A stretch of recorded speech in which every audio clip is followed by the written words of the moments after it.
ইমান ধুনীয়াকৈ মানুহজনে খেৰেপা বান্ধিছে চাওকচোন এটা 30 টকাকৈ বিক্ৰী কৰিব বলে বহুতে কৈছিলে যে খেৰেপা বান্ধি দিবৰ কাৰণে আৰু আমাৰ ধান মৰা হল বুলি মানুহজনে এতিয়া খেৰেপা বিক্ৰী কৰিবৰ কাৰণে পুৱাৰ ভাগৰ পৰা কামত ব্যস্ত হৈ গৈছে এটা 30 টকা গল 3-4 গুণ 120 টকা এটা এঘণ্টাতে কমাইছে আৰু এনে ধৰণৰ খেৰেপাসমূহ বহুতে বান্ধিবলৈ নাজানে বান্ধিব নজনা দুখত মানুহবিলাকৰ ঘৰত খেৰেপাবিলাক বেয়া হৈ যায় আৰু এনেকে ধৰণে এডাল ৰছী দি দিছে যিডাল ৰছী মানে ওলমাই থৈ দিলে খেৰেপাটো বেয়া হৈ নাযায় আৰু আহকচোন তেনেহলে এনে ধৰণৰ খেৰেপা কেনেকৈ বান্ধে আপোনালোকক দেখাও প্ৰথমতে আপোনালোকে এনে ধৰণে সৰু সৰুকৈ মুঠি কৰি ল'ব বহুতৰে ঘৰত দেখো এনে ধৰণে এমুঠা মুঠাকৈ খেৰেপাবোৰে ঘৰ খাৰে এদিন দুদিনতে খেৰেপাখিনি ওলাই বেয়া হৈ যায় কিন্তু আপোনালোকে এটা খেৰেপা যদি 3 মাহ 4 মাহ খাৰিব বিচাৰে তেনেহলে কিন্তু এনে ধৰণে বান্ধিব লাগিব প্ৰথমতে আপোনালোকে দেখিছেনে এনে ধৰণে মানুহজনে কৰি লৈছে আৰু এনে ধৰণে কৰাৰ পাছতে যিমান শৰীৰত বল আছে গোটেই বল প্ৰয়োগ কৰি প্ৰথম গাঠিটো কিন্তু এনে ধৰণে বান্ধিব লাগিব যিমান জোৰ থাকে সিমান টানকৈ জাৰুটো নাবান্ধিলে এডাল এডালকৈ ওলাই পৰিব সেইবাবে বহুত টানকৈ এডাল ভাল টাইট ৰছিয়ে বান্ধিব লাগিব আৰু এনে ধৰণে যেহেতু বান্ধিছে হয়তো আপোনালোকে ভাবিছে জাৰুটো আগলৈ কেনেকৈ আনিব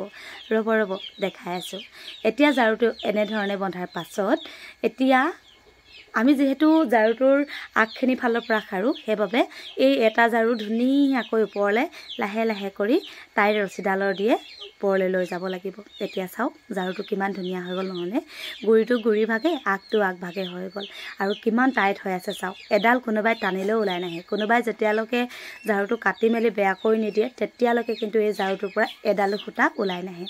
এতিয়া এনে ধৰণে বৰশী গাঠি মাৰিছে আৰু আপোনালোকে গাঠিটো ধৰিব পাৰিছেনে এয়া কিন্তু বৰশী গাঠি দেই আপোনালোকে দেখিব পাৰিছে যে গুৰি সাইডটো বহুত বহল হৈ আছে পাঁচ সাইডটো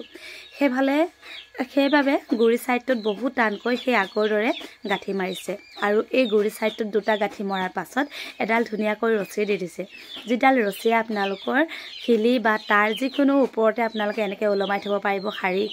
ঘৰটো শাৰী দিয়াৰ পাছত নহলে যদি মাটিতে পেলাই থওঁ খুঁটাটো অকণমান বেয়া হৈ যোৱাৰ সম্ভাৱনা থাকে কিয়নো মাটি পানী এনে ধৰণে লাগি থাকিলে খুঁটাটো বেয়া হৈ যাব পাৰে বুলি খেৰেপাটো এনে ধৰণে থৈছে আৰু বহুতে খুঁটা কয় বহুতে খেৰেপা কয় আকৌ চাওক এয়া হৈছে বৰশী গাঠি এনেকৈ আপোনালোকে বৰশী গাঠিটো খুঁটাটোৰ পিছফালৰ পৰা আপোনালোকে একেবাৰে ওপৰলৈকে দিব লাগিব কিয়নো নহলে খেৰেপাটোৰ আগৰ সাইডটো অকণমান ফুলি যোৱা দেখা নাইনে এতিয়া ওপৰলৈ অকণমান লৈ গৈ সেই আগৰ নিচিনাই বৰশী গাঠিটোৱে এনেকৈ টাইটকৈ মাৰি বান্ধিব যাতে ওপৰৰ সাইডটোৰ পৰা একো ভাঙি নাহে বা অকণমানো হাওলি নাহে সেইবাবে এনেকৈ টাইটকৈ বান্ধিছে আৰু এই জাৰুটো আপোনালোকে সম্পূৰ্ণ 3 মাহ খাৰিলেও বেয়া হৈ নাযায় আৰু চাওক কিমান ধুনীয়াকৈ জাৰুটো বনাই দিলে